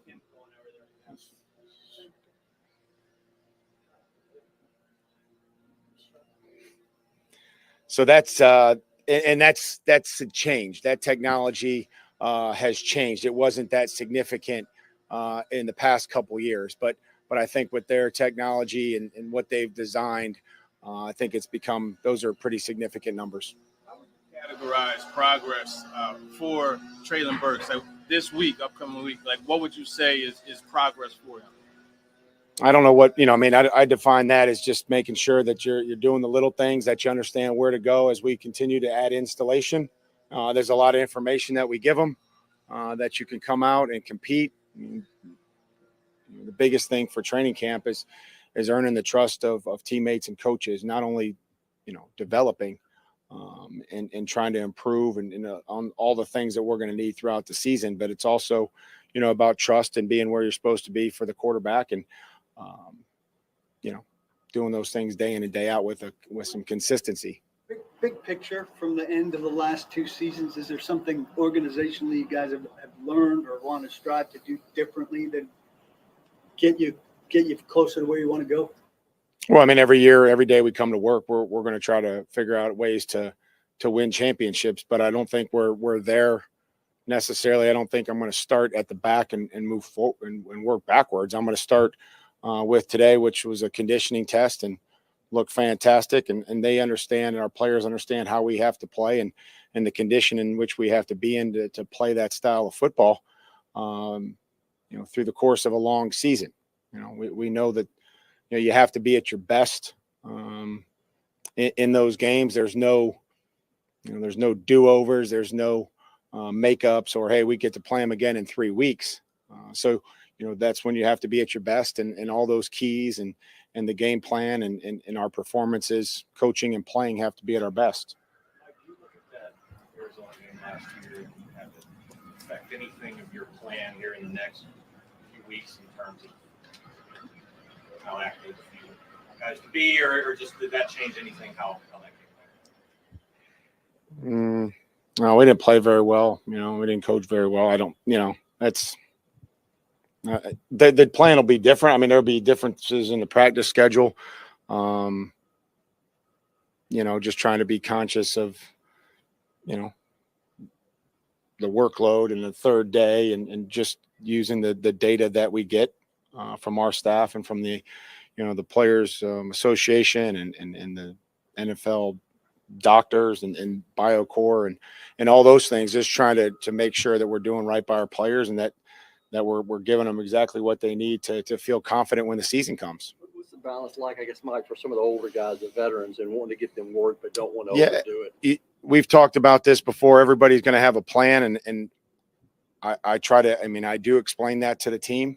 Where a player like Des Fitzpatrick is compared to, Robert Woods or Jeff Simmons and Kevin Byard.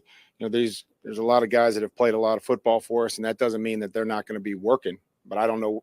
Everybody's plan is going to be different each and every day, and there's a balance to that, to making sure that guys are getting what they need, but also, being conscious of how much they're going to play for us. How do you feel about the way Traelin attacked his health this summer, and is he in a position to get through camp every day? Well, I mean, he's put together 2 good days. I mean, I'm not going to predict, who's going to be out there every day right now. Corey, I can't do that. I won't do that. We're focusing on, just daily improvement with each and every player. And, we're excited to keep working with them. And, but that's going to be the same for everybody. It's just trying to focus on today and how we approach and how we attack today. We'll have a lot of meetings today, and then we'll be out there, bright and early tomorrow. The cornerback room was already young. You lose Buster. Do you feel like you need to get some at least an experienced voice in there for another experienced voice? Well, John and I, we haven't had a whole lot of time to discuss, and we'll see who's out there. We'll need to replace the body. Those are things that we've looked at over the course of a couple of years of how many guys you need at each position, and working and making sure that guys are staying. That you can get through practice and function, but also somebody that can help contribute. So, nothing I would say is imminent right now as far as replacing him. What kind of progress are you hoping to see from Malik from the beginning of camp towards the end? From who? Malik. Yeah, I'm sorry, I didn't hear what you said. We talk about, just the presence in the huddle first and foremost, is being able to command the huddle, getting guys lined up. The operation, I think, is something that's critical as this installation starts to mount. Can you handle and fix mistakes and see guys where the alignments are and put guys, that's when I know that everybody knows what they're doing, is when a quarterback or safety or linebacker can tell another position, hey, you're supposed to be off, or you're supposed to be over here. Those are things that I would look for.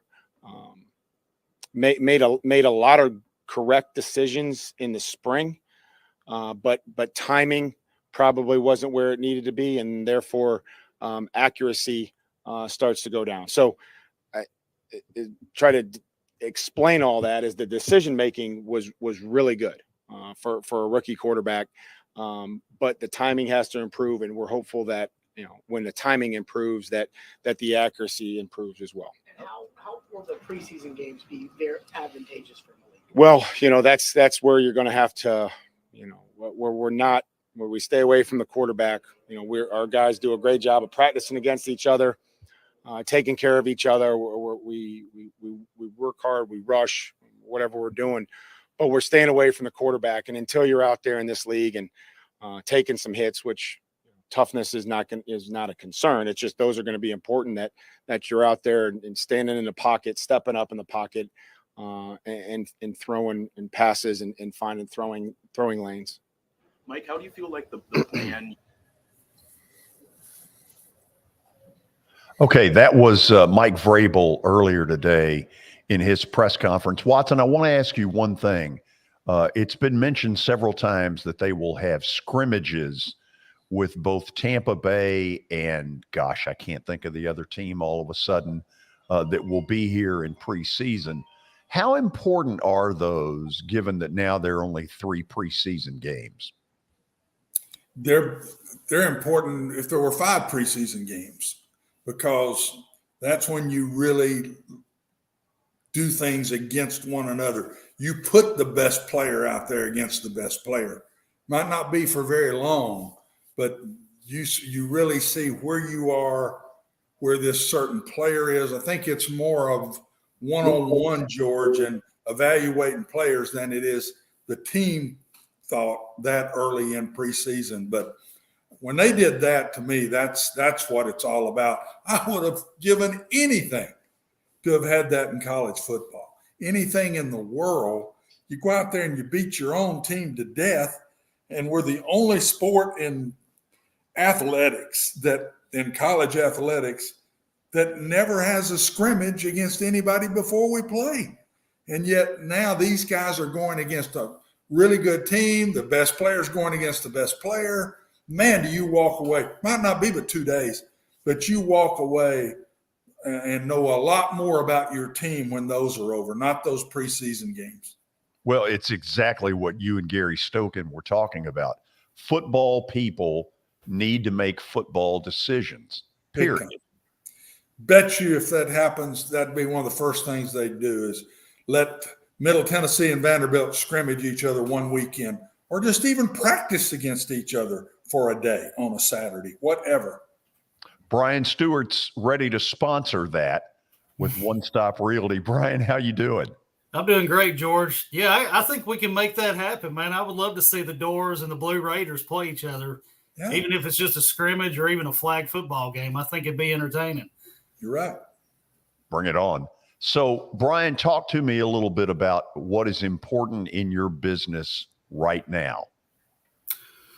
Well, most important right now is the trying to get more sellers to get their homes on the market. And the ones that are getting it on there, I'm hoping that agents like the ones in my office are doing it with the price at the right price for these buyers out there. What I'm seeing a whole lot of, George, right now is auctions are becoming more prevalent.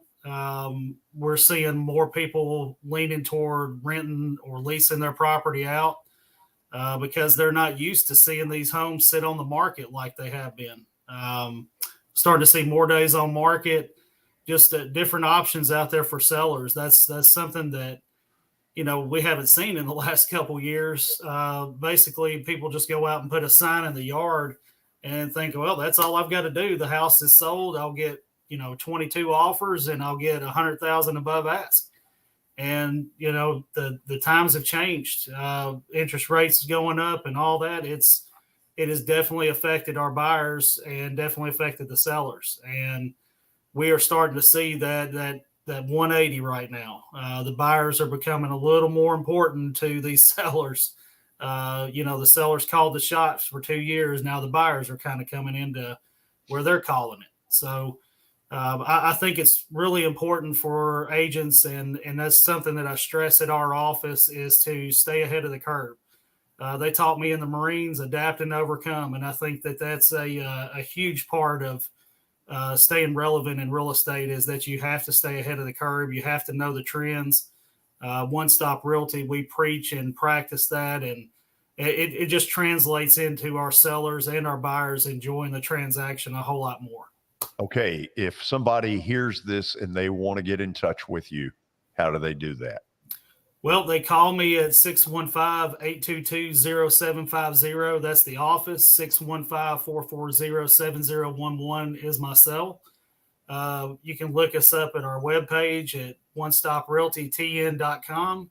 And please, as always, I want to see y'all like and follow us on Facebook and Instagram. We always have new content going up, talking about open houses and everything else that we have in the office. Please check us out. And George, appreciate you guys having us on here. Hope y'all are having a great day. We are. Listen, you take care. We'll talk tomorrow. Will do. Thank you, sir. See you, Watson. Okay. See you, Brian. After the break, we're going to try a few phone calls. I'm looking for 2 or 3 red-blooded Americans who want to talk some sports. There's the phone number up on the screen, 588-2998. I think we've got the phone issue fixed. I feel pretty confident of that. We'll try to check it out. When we come back, this is Main Street Media Television. Serving Williamson and surrounding counties, Bone and Joint Institute of Tennessee offers comprehensive orthopedic care with 16 subspecialized physicians. Our practice provides high-tech care with a hometown touch. We offer physician clinics, physical and occupational therapy, advanced imaging, and surgical services, including interventional procedures. Call us at 615-791-2630. We're Bone and Joint Institute of Tennessee. High-tech care with a hometown touch. This is attorney Bart Durham, and this is me. I'm Aaliyah. Keeping in good physical condition is really important to me. But when I had a wreck with a tractor trailer truck that hurt my legs so bad I couldn't work for almost a year, I knew I needed a lawyer that understood tractor trailer cases. So I called Bart. Bart gets millions of dollars for his clients every year. At Bart Durham Injury Law, we've handled hundreds of tractor trailer cases. My dad and I want to help. Give us a call at 615-242-9000. I've done sports, I've been a photographer, I've been an editor, I've been a producer, I've been a reporter, I've been an anchor. I mean, I've done every job you could possibly imagine this. And so sports was a way to have fun and be different. But then I realized community is where it's at, and community and local and doing places and going, seeing people. And, sports, you go to a stadium, everybody celebrates and they go their different ways. But community-wise, there's so much going on. Hey everyone, I'm John English. This is Keith Wallace, and we would like to welcome you to John English Antique Sports and Cards in Shelbyville, Tennessee.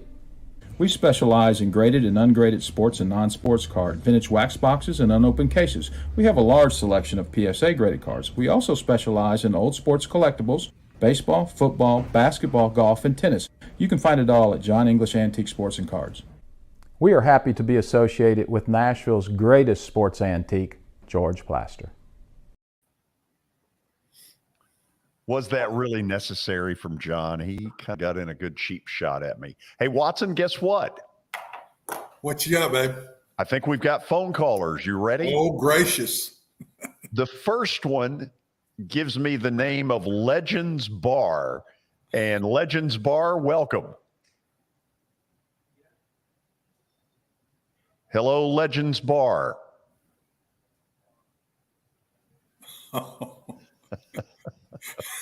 Well. Okay, let's try the second one then. Patrick in East Nashville, welcome into the show. Hey, George.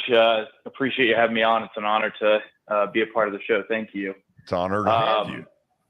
So I've got a question and then a request for you. So my question is, what is the biggest gap or hole that the Braves need to fill if they're to make a trade at the deadline? And then just around your bets of the day, really need a winner tonight. I've been sequestered to the couch last night. So anyways, I would listen, but I appreciate it. Well, hold on a second, Patrick. Let me ask you a couple of things. Do you need a win worse than I do? It's hard to say that I need it worse than you do, but definitely at least just as bad.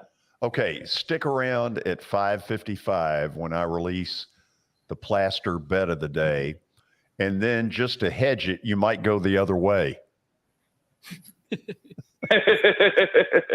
Hey, thank you. So Watson, absolutely, thank you. Thank you. Watson, I think a couple of things have changed all of a sudden with the Braves, and it all happened on Sunday. First of all, Adam Duvall, who lives here, is out for the season. I don't know exactly what the injury was with the wrist, but he either has undergone or is about to undergo surgery. So you wonder, they've shown a willingness to go back to people that they've had before. I made up out of thin air the rumor Jorge Soler from the Marlins, because the Marlins don't keep anybody for very long and don't seem to have a whole lot of direction as to where they're going. So I think an outfielder first, and then with Ian Anderson struggling the way he did Sunday in maybe the worst outing he's had in the last 2 years, I now think they're looking for kind of an innings eater starting pitcher. They're not looking for Cy Young, but I do think they're looking for a starting pitcher. I wouldn't disagree with either one of those two, to tell you the truth. And man, did he do a great job last year. Let's see if he can repeat that performance, because honestly, the decisions he made at trade time won the World Series, in my opinion. That was the big move. A lot of people stepped up late in the year, yes, but the moves that he made, George, were fantastic. Let's see if he can pull it off again. Yeah, I think he's got he being Alex Anthopoulos has such a history at the trade deadline, because Watson hit the nail on the head. He won that team the World Series a year ago. Jock Peterson, Jorge Soler, Adam Duvall, Eddie Rosario. It was insane what he was able to pull off. It really was. Now let's go to Todd in Murfreesboro. Todd, welcome into Main Street Media Television. Oh, it's great to be on air. Thanks for having me. Thank you for being with us. I'm wondering if you guys think Logan Woodside or Malik Willis will be the Titans' backup behind Ryan Tannehill this season. I think that's a really good question. First of all, hang with us on this. Watson, is it possible the answer depends on when in the year they have to do it? That early it might be Logan Woodside, but later in the season it might be Malik Willis?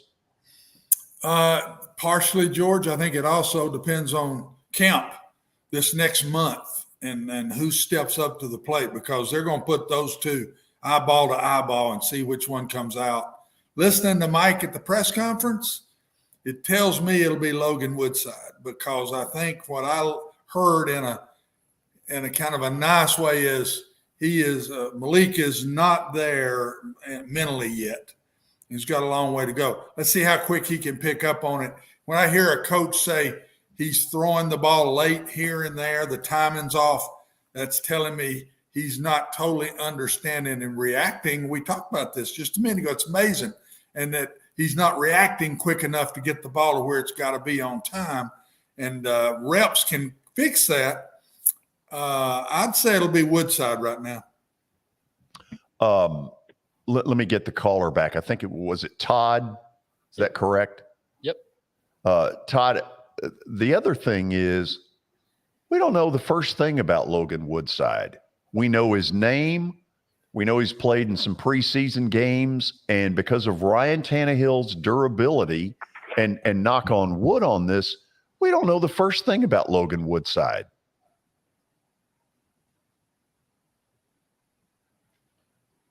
Maybe he's not there. Okay, in the phone call. So, Watson, how would you play those two in preseason? And do you even play Tannehill? He'll play a little bit, but no. Series here and there. His time will be in those scrimmages against the Bucks or whoever they're bringing in. I think they'll be 50-50. One game, I think Malik will go with the better players that are playing, the second teamers, some first teamers a little bit. The next week it would switch. They're going to put them eyeball to eyeball and let them see which one comes out of this. A lot of practices, three preseason games, 2 scrimmages. They'll have a decision made by first game. Is there also not sort of a Malik Willis package because of his athletic ability? I don't think they can afford to do that with the backup. If he's 3 and there's an injury, then I think he'd bump up to 2 and have a package. But I don't think that there would just be a package in the backup quarterback. The backup quarterback has got to know the full system. I'm surprised at your answer. So you would not, I mean, how have other teams done it when they've had a backup quarterback who's had all this athletic ability and speed and can outrun everybody? How have they all done it? Well, a lot of times those guys are good enough to come in and start. Kyler Murray, it's a perfect. We just talked about him. Right. I don't think Malik is there at this point. And I'm just listening to the coaches who are giving information but trying to stay real positive. And I think he is behind. I did hear him say he picks up quick mentally. And that's telling me he's got it mentally, but he hadn't got it on the field yet in a reactionary way. I just think your backup in the NFL has got to know the system. And that's why I think they keep a lot of these guys as backups, George. You look at a lot of these teams now today in the NFL, they're not taking the young guy and making him the backup. We do. We did with Woodside. They're taking a Blaine Gabbert. They're taking somebody that's been around a long time that they know knows the stuff, knows what he's doing, and at least we can pump him in and try to get the ball to these guys till we get our starter back. The difference is we know nothing about Logan Woodside. That's true. That's why I think Blake's got a shot at this, because Logan really hasn't played even as the backup. We'll go to the break on that. Plaster Bet of the Day and God Knows I Need a Win is coming up next on Main Street Media Television. For Dustin Timmons and Joey Donnelly, they welcome every opportunity to serve and satisfy their clients. Whether you are looking to build your dream home or renovate your current home, their team will ensure that every client and remodel is unique, luxurious, completed on time, and within budget. Contact them today to set an appointment for a free consultation or to view some of their completed projects by logging on to DonnellyTimmons.com. It's your last chance to get a spring tune-up for summer. Complete Service Heat and Air can clean your coils, check out your motor, and make sure you have cold air on that first hot day of summer. Complete Service Heat and Air is located in White Bluff, Tennessee. We do service and repair on heating and air the right way. 24/7 service. Call us at 615-797-3997. That's 615-797-3997. Serving Cheatham, Davidson, Dixon, Hickman, Humphreys, Montgomery, and Williamson counties. I highly recommend Sumner Funeral and Cremation because of their caring nature and attentiveness to detail. Pre-planning your funeral now will bring you peace of mind and less stress to your loved ones. When the chaos of losing you happens, your family can honor and celebrate your life, knowing things are happening just as you wanted them to. Pre-planning determines the details of your funeral, cemetery services, and can be less expensive. We are honored to serve you and are always here for you in your time of need. Sumner Funeral and Cremation. Traditional, affordable, dignified. SumnerFuneral.com. Have you heard about the high levels of radon in Middle Tennessee? Radon gas is the second leading cause of lung cancer, second only to smoking, and has no color, no taste, and no smell. The only way to know if you have radon is to test for it. Duret Radon Mitigation offers testing for small and large-scale residential and commercial properties, plus mitigation services. Visit DuretRadonMitigation.com to request testing or get a free estimate for mitigation. That's DuretRadonMitigation.com. This is attorney Bart Durham, and this is me. I'm Aaliyah. Keeping in good physical condition is really important to me. But when I had a wreck with a tractor-trailer truck that hurt my legs so bad I couldn't work for almost a year, I knew I needed a lawyer that understood tractor-trailer cases. So I called Bart. Bart gets millions of dollars for his clients every year. At Bart Durham Injury Law, we've handled hundreds of tractor-trailer cases. My dad and I want to help. Give us a call at 615-242-9000. I think journalism is like politics. It's all local, and I think Main Street Media has really hit on something that I've been preaching for 50 years. And keep the news local, right?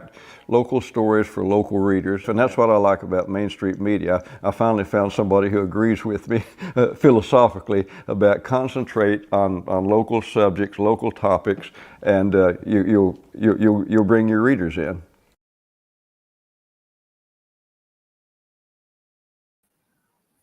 Oh, it is that time. It's time for a winner. So why am I in the picture? I have no idea. But it's time for Plaster Bet of the Day. Billy, I'd like to bring you in for a second because I know you seem to get a big kick out of this struggle. Oh, yeah. Do you have something you need to read? George, I don't. I mean, this is bet of the day. But we do have the results. So no sponsor, but we are sponsored by Bar Durham Injury Law.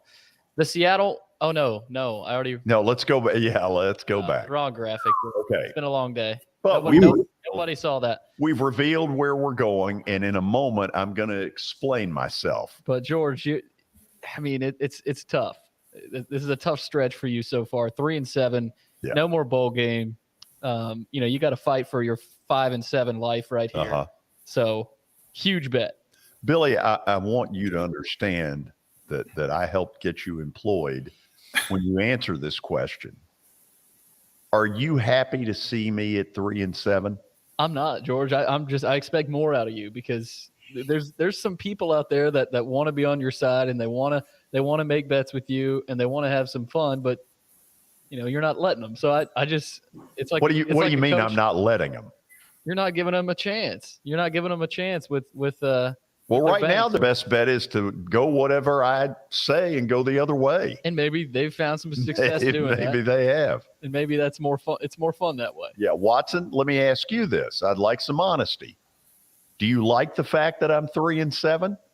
Absolutely not. Really? No. I'm 100% in your corner, but I'm not going to sit here and just when you go 3-7, I'm not going to let it pass by. I mean, our fans would not expect that, George. I have a responsibility here to the community. Right. Yes, absolutely. But I'm 100% pulling for you. So find a good one here tonight, bud. Let's go. Okay.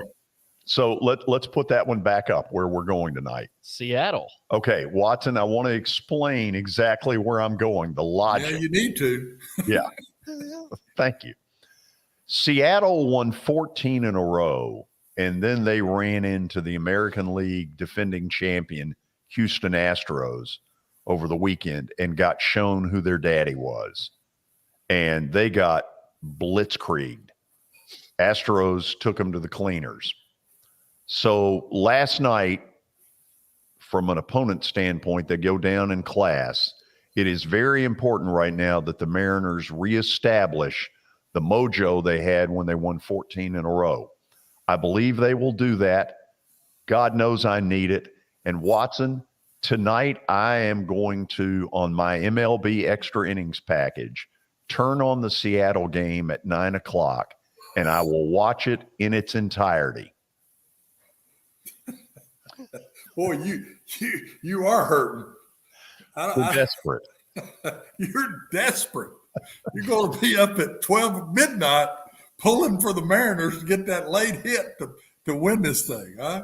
I would say, truthfully, the over-under is that I'll stay awake through the fourth inning. I'd say you're more right there. Yeah. George, you might as well just fall asleep. I mean, what happened last time? You ended up finally winning. So maybe falling asleep is a better idea. Could be. Didn't help with the Dodgers. By the way, that's pathetic. Hey, one run against the Nats. Put it down. Put it down, Billy. Frauds. The Dodgers are frauds. I didn't say that. Yes, you did. Well, I may have said it an hour ago, but yes, you did. That one is right here, bud. Yeah, I'm going to tell you, when the playoffs come around, that one will pop back up. I don't forget. I may be old, but I don't forget. We're trying to help you. We are with you here. No, you're not with me. Neither one of you. Neither one of you give a damn. You'd like to see me go in the total. No, that is not true. It's more fun when you're winning. How do you know? You'll learn. You'll learn. He is one hell of a front runner. I'm telling you that right now. He's top line front runner. Don't we need to tell the people what tomorrow's show will be about? Probably. Okay, couple of things. Tomorrow, we have a great show. Harry Marino, he is the leader of a lawsuit where he is alleging that Major League Baseball has done wrong by the minor leaguers. By the way, I happen to agree with him. He'll join us at 4:20.